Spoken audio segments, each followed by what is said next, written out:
In a dark, silent cell, two prisoners were chained side by side. Each carried a heavy burden, memories of betrayal, words spoken in anger, wounds that refused to heal. One prisoner turned to the other and said, "I will never forgive you. You caused me pain. I cannot let this go." The second prisoner, his eyes weary, whispered, "And in refusing to forgive, you have chained yourself as much as me." My friend, this is the truth we so often ignore. Unforgiveness is not a gift we give to others. It is a prison we build for ourselves. Every grudge, every grumble, every silent resentment we harbor becomes a chain linking us to pain long after the one who hurt us has moved on. Consider how many nights we lie awake, replaying moments that wounded us, the words that cut, the betrayal we suffered, the humiliation, the loss. And each time we do, the chains tighten, our hearts grow heavier, and our spirit grows smaller. We think we are punishing the other person, but the reality is harsher. We are punishing ourselves.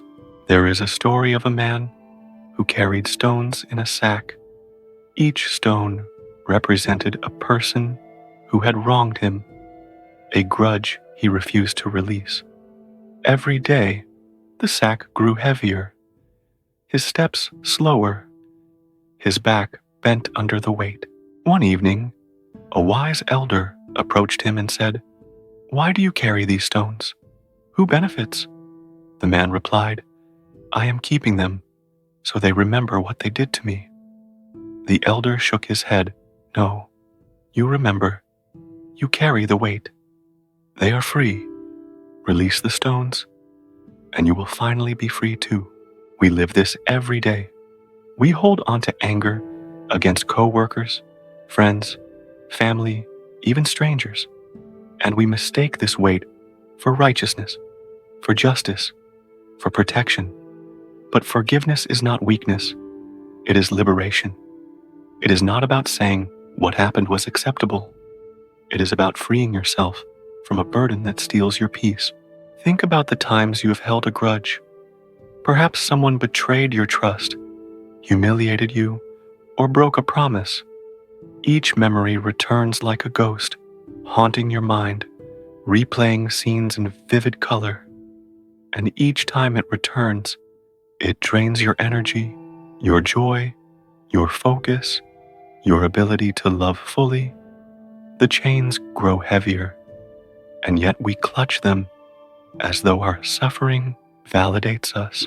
Jesus said, "Forgive, and you will be forgiven." Buddha taught, holding on to anger is like grasping a hot coal with the intent of throwing it at someone else. You are the one who gets burned. And Rumi whispered, "Raise your words, not your voice. It is rain that grows flowers, not thunder." Forgiveness is rain. It nourishes the soil of your heart. It allows wounds to heal. It does not erase memory, but it removes the poison that festers in silence and resentment. And the most miraculous truth, when you forgive, even in your mind, even silently, you are released. You are lighter, calmer, freer. The chains fall away. Consider this. The person who hurt you may never apologize. They may never understand. They may never even remember. And yet, you have the power to free yourself. Forgiveness is an act of self-love, an act of courage, an act of reclaiming your soul from the prison of the past. Let me tell you a story of a woman who was betrayed by her closest friend. For years, she carried bitterness in her heart, avoiding people, walling herself off. She was tense, tired, unhappy. One day, an old monk advised her, "Release her, not because she deserves it, but because you deserve peace." Reluctantly, she tried. She imagined letting go, visualized the chains falling, whispered forgiveness silently, And over time, the weight lifted. She slept better, laughed more freely, and discovered joys she had forgotten. She did not forget the betrayal, but she no longer lived in its shadow. We cannot control what others do, but we can control how long we let their actions live inside us. Unforgiveness is optional, but freedom is available always. Tonight, as you lie down to sleep, reflect, whom do you still carry in your mind? Whose memory, whose words, whose actions still bind your heart? And now, imagine setting them down. Imagine the chains falling, stone by stone, until your shoulders feel light, your chest open, your breath calm.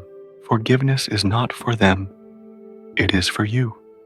It is a declaration that your soul will not be imprisoned by yesterday, that you will not be defined by the cruelty or mistakes of another. It is a choice to reclaim life, joy, and love, even if you cannot speak to the person, even if they do not ask, even if the wound is deep. Imagine letting go. Whisper softly, I release you. I release the weight. I choose peace. And tomorrow, take one step, a small act of letting go. Perhaps it is a thought, a prayer, or a gesture. Notice how your spirit feels lighter. Notice how your presence in the world becomes warmer, more open, more alive.